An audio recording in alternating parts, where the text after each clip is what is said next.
সকালে ব্রাহ্মণ আসে নাই, সকালে পূজা করবো, এসেছে বিকালে। আচ্ছা, আপনার ভালো লাগে? সেই পূজা ভালো লাগে? সেই ব্রাহ্মণকে কিছু বলেন না? এই বেটা, কখন বলছিলাম আসার জন্য? হ্যাঁ, সকালে আসার কথা, সারাদিন না খাই রয়েছি, শরীর এখন চলে না।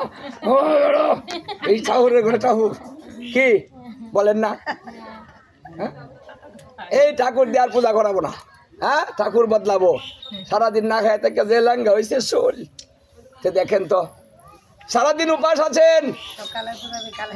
হ্যাঁ, তাই মন নষ্ট, মেজাজ নষ্ট, ক্রিয়াটা কি করে হবে? ওর সঙ্গে সঙ্গে তো ভক্তি নষ্ট, সব শেষ, কিচ্ছু নেই। তখন ওই পূজা নষ্ট, লাভ নেই।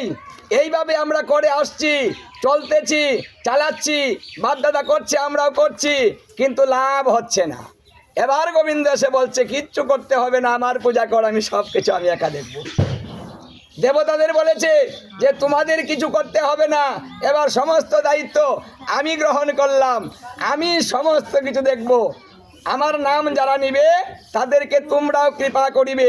এই নামের ভিতরে তোমাদের নাম আমি ঢুকিয়ে দিয়ে একটা নাম বানালাম, তার মন্ত্র দিলাম মহামন্ত্র। এই নামটা দিলেন মহামন্ত্র। তাই আসুন, আমরাও এত কিছু করতে পারি না বিদায় আমাদের জন্যই সুযোগ করে দিয়েছেন। তাই এই বাড়ির ভাগ্য ভালো, আজকে সমস্ত কাজ করা যায় গীতা ভাগবত দিয়ে, একটু রাধাকৃষ্ণের ভোগ দিয়ে সমস্ত পূজা সম্পন্ন করা সম্ভব।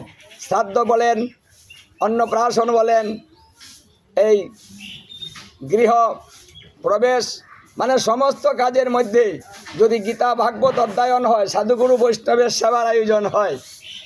কারণ জীব হলো অন্নগত, অন্ন হলো ব্রহ্ম। অন্নদান যত বেশি হয়, ব্রহ্মদান তত বেশি হয়। এই জন্য কলিকালে অন্নদান শ্রেষ্ঠ। হরে কৃষ্ণ। তাই সবাই সেবা করে যদি বলে বাহ খুব শান্তি পেলাম, আমার গোবিন্দ খুশি। মানে এই কথাটা সেবা করে যে বলবে আমার গোবিন্দ সঙ্গে সঙ্গে খুশি, অনেক কিছু তপস্যা করে তাকে খুশি করতে হবে না, এই এক কথার দ্বারাতেই তিনি খুশি হয়ে যাচ্ছেন। কারণ এবারের প্রাণ অন্নগত, অন্নের মধ্যে আমাদের প্রাণ। তাই অন্ন যত দিবেন প্রাণ তত দেওয়া হয়। আর প্রাণ হলো বিষ্ণু, তাই বিষ্ণুকে তত বিতরণ করা হয়, মানুষের কাছে পৌঁছিয়ে দেওয়া হয়।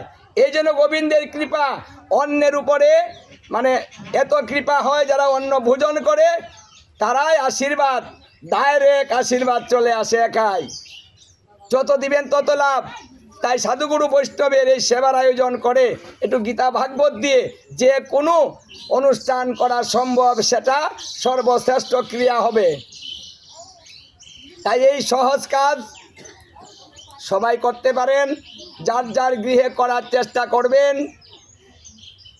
যার যার গুরুদেব আছে, যদি ব্যবস্থা করতে না পারেন তাহলে আপনার গুরুদেবকে আপনি বলুন বৎসরে একবার আনুন, এনে একটু সেবা দেন।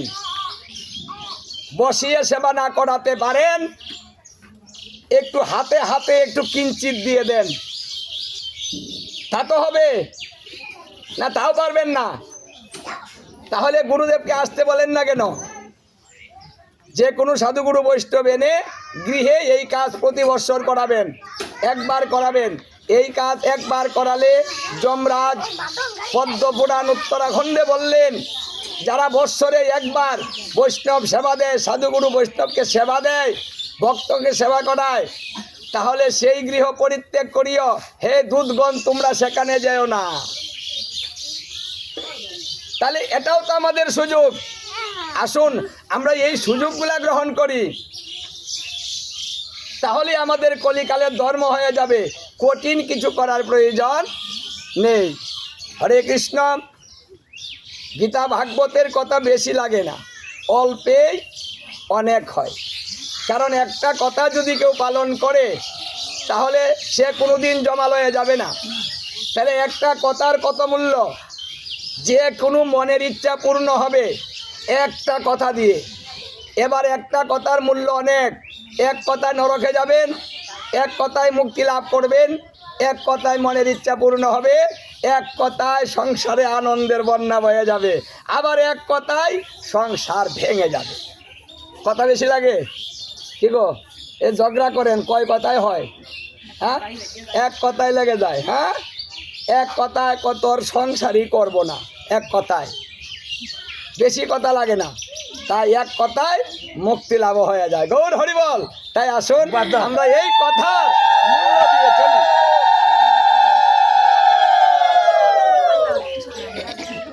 হরে কৃষ্ণ। সবাই ভালো থাকবেন, সুস্থ থাকবেন, নিরোগ থাকবেন, ভক্ত সঙ্গে থাকবেন এবং প্রত্যেক গৃহে প্রতিদিন রাধা কৃষ্ণের পূজা অর্চনা করে যে যা পারেন প্রতিদিন সেবা দিয়ে যাবেন। আর সাধুগুরু বৈষ্ণবকে ভালোবাসবেন, শ্রদ্ধা ভক্তি করবেন। যেখানে গীতা ভাগবত হয় সেখানে একটু কষ্ট করে হলেও শ্রবণ করতে যাবেন। হরে কৃষ্ণ। এইভাবে আপনাদের জীবন অতিবাহিত হোক। হরে কৃষ্ণ। জয় রাধে রাধে শ্যাম। জয় জয়।